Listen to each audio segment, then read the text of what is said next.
नमस्कार, मैं हूं शिवानी पांडे और आप देख रहे हैं 4 PM। दिल्ली हाई कोर्ट की महिला जज ने सीजेआई सूर्यकांत से डायरेक्ट पंगा ले लिया है। एक तरफ सीजेआई सूर्यकांत ने युवाओं को कॉकरोच कहा, तो वहीं दूसरी तरफ महिला जज ने पूरे सिस्टम की धज्जियां उड़ा दी है। तो कैसे सुप्रीम कोर्ट से लेकर हाई कोर्ट तक में दो फाड़ हो गई और आखिर क्यों सीजेआई सूर्यकांत को बीजेपी पर एक्शन लेने के लिए खुला चैलेंज किया गया है, इस पर जानकारी देने के लिए प्रियंका जी मौजूद हैं। प्रियंका जी, क्या सीजेआई सूर्यकांत की टिप्पणी ने भाजपा की ताबूत की आखिरी कील ठोकने का काम किया है?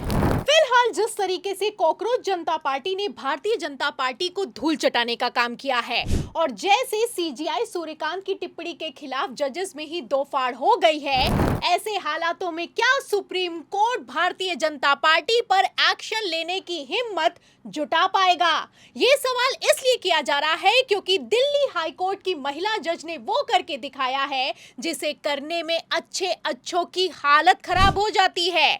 आपको बता दें शिवानी, पहले तो सोशल मीडिया से लेकर सड़कों तक पर सीजेआई सूर्यकांत की टिप्पणी के खिलाफ बवाल हुआ और अब तो अदालतों में ही दो फाड़ होती हुई नजर आ रही है। लेटेस्ट खबर निकलकर सामने आई है कि दिल्ली हाई कोर्ट की पूर्व जस्टिस रेखा शर्मा ने सीजेआई सूर्यकांत की टिप्पणी के खिलाफ खुलकर बगावत कर दी है। कहना है कि नीट पेपर लीक से परेशान और बेरोजगार युवाओं को तो आपने कॉकरोच कह दिया, लेकिन क्या भारतीय जनता पार्टी के सांसदों को कॉकरोच कहने की हिम्मत जुटा पाएंगे? आपको बता दें कि बाकायदा रेखा शर्मा की तरफ से एक आर्टिकल लिखा गया है। द वायर ने इस खबर को रिपोर्ट किया है और ये खबर सोशल मीडिया पर वायरल हो गई है। इसमें आप देख सकती हैं कि लंबा चौड़ा आर्टिकल लिखा गया है और खबर का मेन पॉइंट क्या है, मैं आपको पढ़कर सुना देती हूँ। आप देख सकती हैं कि किस तरीके से दिल्ली हाई कोर्ट की पूर्व महिला जज ने सीजेआई सूर्यकांत से डायरेक्ट सवाल करते हुए कहा है कि आपको गुस्सा युवाओं पर तो आता है, लेकिन तब गुस्सा क्यों नहीं आता है जब भारतीय जनता पार्टी का सांसद कहता है कि मुख्य न्यायाधीश गृह युद्ध के लिए जिम्मेदार हैं। आपको गुस्सा तब क्यों नहीं आता है जब मुख्य न्यायाधीश पर भरी अदालत में जूता मारा जाता है? आपको गुस्सा तब क्यों नहीं आता है जब भारतीय जनता पार्टी का एक मंत्री कर्नल सोफिया को आतंकवादियों की बहन बताता है? आपको बता दें कि यहीं पर महिला जज नहीं रुकी है। आगे जो उन्होंने कहा है वो अपने आप में और भी ज्यादा हैरान करने वाला है। उनका कहना है कि सुनवाई लंबे समय तक पेंडिंग पड़ी रहती है, लोगों के साथ न्याय नहीं होता है, तब तो सुप्रीम कोर्ट को किसी तरह का कोई गुस्सा नहीं आता और सीजेआई सूर्यकांत की तरफ से किसी तरह का कोई एक्शन नहीं लिया जाता। तो आपको बता दें शिवानी, जिस तरीके से दिल्ली हाई कोर्ट की महिला जज ने सीजेआई सूर्यकांत को आईना दिखाने का काम किया है और भारतीय जनता पार्टी का नाम लेकर जैसे सुप्रीम कोर्ट को खुला चैलेंज किया है, ये अपने आप में कोई छोटी बात नहीं है। क्योंकि पहले भी मैं आपको बता दूं कि कई बार देखा गया है कि supreme court Bharatiya Janata party के खिलाफ माहौल तो बहुत बनाता है, लेकिन किसी तरह का कोई एक्शन कभी निकल कर सामने नहीं आता है। उदाहरण के तौर पर आप जानती हैं कि महाराष्ट्र की सरकार को लेकर सुप्रीम कोर्ट ने खुद कहा कि एक गैर संवैधानिक सरकार है, लेकिन फिर भी उस गैर संवैधानिक सरकार को 5 साल का कार्यकाल पूरा करने दिया गया और किसी तरह का सुप्रीम कोर्ट ने कोई एक्शन नहीं लिया। ठीक इसी तरीके से आप जानती हैं कि इलेक्टोरल बॉन्ड को लेकर भी सुप्रीम कोर्ट बहुत भड़का, मोदी सरकार को खूब फटकार लगाई, लेकिन फिलहाल बीजेपी पर किसी तरह का कोई एक्शन नहीं लिया गया।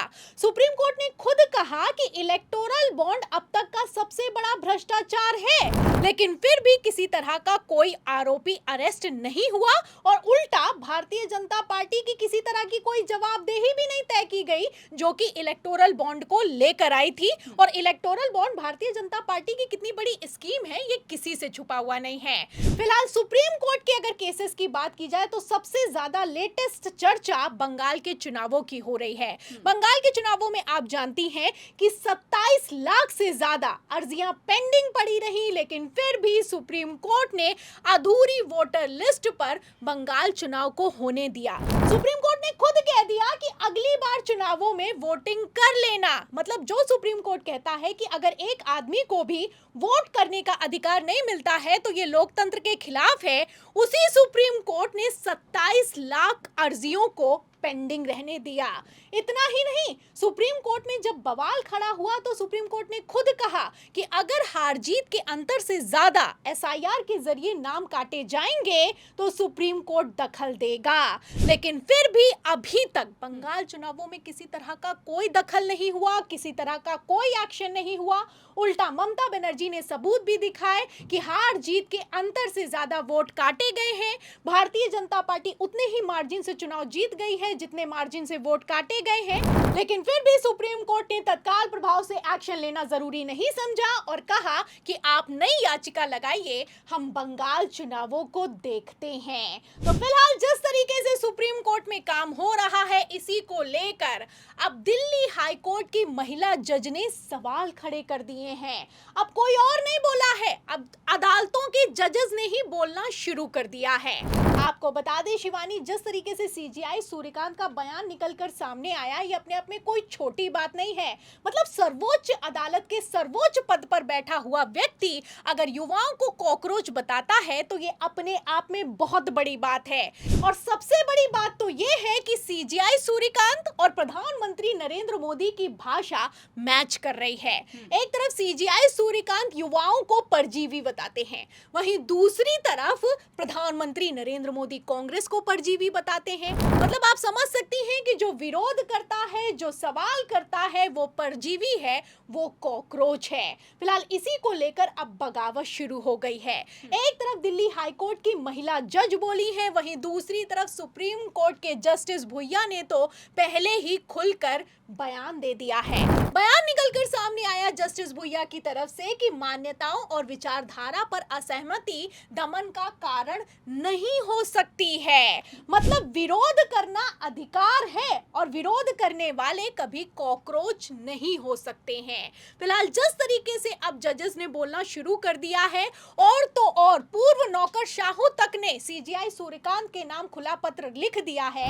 ऐसे हालातों में इतना तो साफ हो चुका है कि सीजीआई सूर्यकांत अब अपनी ही की गई टिप्पणी में बुरी तरीके से फंसते हुए नजर आ रहे हैं। क्योंकि कई बार ऐसे मौके आए जब सीजीआई सूर्यकांत को बोलना चाहिए था, तब तो वो बोले नहीं, लेकिन अब जब बोले हैं तो सोशल मीडिया से लेकर देश से लेकर दुनिया तक में बवाल खड़ा हो गया है। फिलहाल सीजीआई सूर्यकांत ने सफाई तो दे दी है कि वो फर्जी डिग्री धारकों के खिलाफ बोल रहे हैं, लेकिन क्या इस सफाई के चलते ये टिप्पणी खत्म हो जाएगी और क्या सीजीआई सूर्यकांत को अपने बयान के लिए माफी मांगना होगा, ये देखना होगा। तो फिलहाल अब जैसे सीजीआई सूर्यकांत के खिलाफ जजों ने ही खुली बगावत कर दी है, ऐसे हालातों में क्या सीजीआई सूर्यकांत अपने बयानों के लिए माफी मांगेंगे? इस सवाल के जवाब पर आपकी क्या राय है? अपनी राय बताइएगा। वीडियो को लाइक और शेयर कीजिएगा, ज्वाइन कीजिएगा। देखते रहिए 4PM। नमस्कार।